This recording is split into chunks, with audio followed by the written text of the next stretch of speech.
Hello guys, welcome to our YouTube channel. हम लोग पढ़ रहे थे आर्टिफिशियल इंटेलिजेंस, जिसमें हमने ऑलरेडी 2 यूनिट्स कंप्लीट कर लिए हैं। आज जो हम टॉपिक स्टार्ट करने जा रहे हैं उसका नाम है नेचुरल लैंग्वेज प्रोसेसिंग। सो इसको अपन क्या बोलते हैं? NLP. So NLP is a branch of AI that enable computers to understand, process and generate human language. ठीक है, नाम से पता चल रहा है कि जो अपनी नेचुरल लैंग्वेज है उसको प्रोसेस करना। ठीक है, तो अपने कंप्यूटर से वो अपनी जो नेचुरल लैंग्वेज है उसको समझे, उसको प्रोसेस करे और उसके बेसिस पे कोई भी आउटपुट जनरेट करे। ठीक है, तो वो हो गया नेचुरल लैंग्वेज प्रोसेसिंग।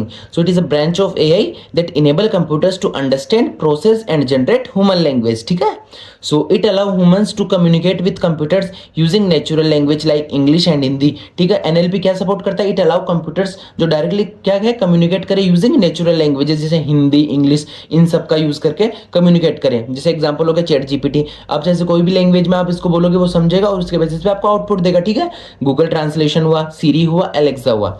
तो ये हो गया एनएलपी का basic introduction.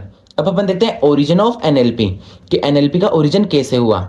So the origin of NLP began in the 1950s। ठीक है, कभी स्टार्ट हुआ था? 1950s में, when scientist try to make computers understand human language. ठीक है, कि 1950 के आसपास साइंटिस्ट ट्राई कर रहे थे कि जो कंप्यूटर्स वगैरह वो ह्यूमन लैंग्वेज को समझ सके, उसके बेसिस पे आउटपुट दे सके। ठीक है, कि वापस अपने को कोड ना लिखना पड़े। तो इसके लिए उन्होंने स्टार्ट किया कब वर्क? 1950s में।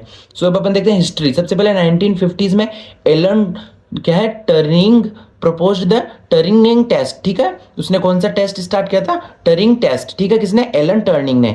अब उसके बाद फिर उसके 4 साल बाद 1954 में फर्स्ट मशीन ट्रांसलेशन एक्सपेरिमेंट हुआ। ठीक है, कौन सा? फर्स्ट मशीन ट्रांसलेशन एक्सपेरिमेंट, कि जो मशीन है वो ऑलरेडी ट्रांसलेट कर रही है आपकी लैंग्वेज को।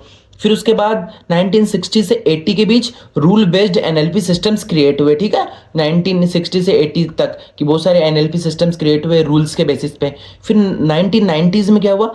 Statistical NLP become popular. ठीक है, तो सबसे ज्यादा एनएलपी पॉपुलर कब हुआ? 1990s में। और प्रेजेंट आज के टाइम क्या क्या हो गया? एनएलपी का एडवांस वर्जन, जैसे deep learning and large language models, जिसको अपन बोलते हैं एलएलएम्स, लाइक चैट जीपीटी वगैरह, ये सब चल रहा है। तो ये हो गया ओरिजिन या बेसिक्स ऑफ एनएलपी। ठीक है, अब अपन देखते हैं चैलेंजेस ऑफ एनएलपी। ठीक है, कि अपन कंप्यूटर्स को समझा सकते हैं अपन नेचुरल लैंग्वेज, बट उसमें क्या क्या चैलेंजेस रहे। So computers find humans language difficult. ठीक है, कि कंप्यूटर्स को ह्यूमंस लैंग्वेज डिफिकल्ट रहेगी। क्यों? Because it has complex. ठीक है, ये कॉम्प्लेक्स है और इसमें बहुत सारे चैलेंजेस हैं। तो वो चैलेंजेस कौन कौन से हैं वो देखते हैं अपन one by one. So major challenges कौन कौन से हो गए अपने एनएलपी में, नेचुरल लैंग्वेज प्रोसेसिंग में?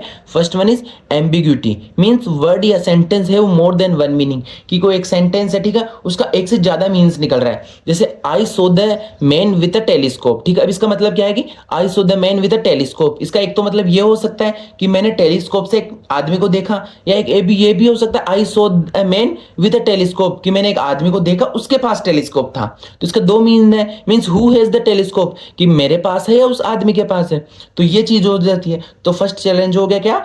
एम्बिग्यूटी। ठीक है, second one is context understanding. क्या? Context understanding.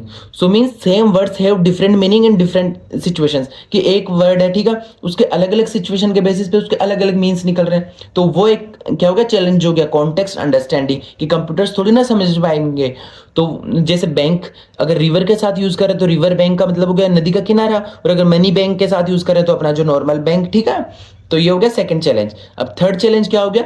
Synonyms, means different words have the same meaning, कि अपने पास अलग अलग वर्ड्स है और उनका सेम मीनिंग है, तो कंप्यूटर्स कौन सा वर्ड यूज करे। ठीक है, तो ये भी एक प्रॉब्लम होगी। जैसे बिग, लार्ज, ह्यूज, इन सब का मतलब वही चीज होगी कि कोई बहुत बड़ा।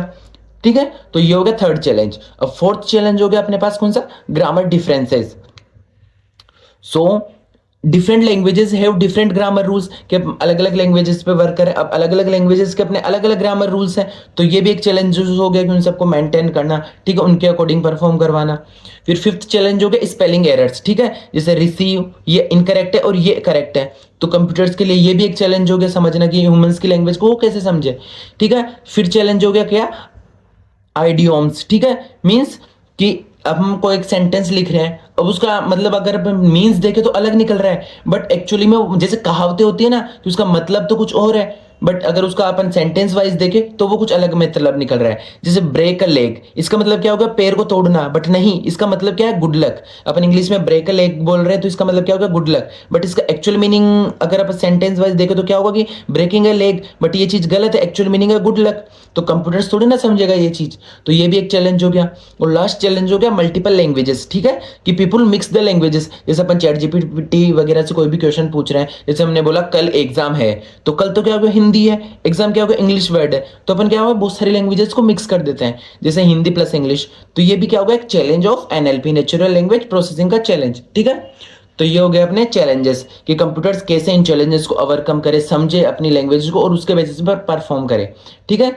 तो आजकल तो बहुत एडवांसमेंट हो गया, चैट जीपीटी वगैरह सारी चीजें इजीली सॉल्व कर रहे हैं। तो ये हो गया basic idea about natural language processing. फिर हमने देखा ओरिजिन ऑफ एनएलपी एंड देखा चैलेंजेस ऑफ एनएलपी। तो इसी के साथ अपना ये टॉपिक यहीं कंप्लीट होता है। अगर आपको ये टॉपिक या किसी भी टॉपिक पे कोई डाउट हो तो आप कमेंट करके पूछ सकते हो। Thank you.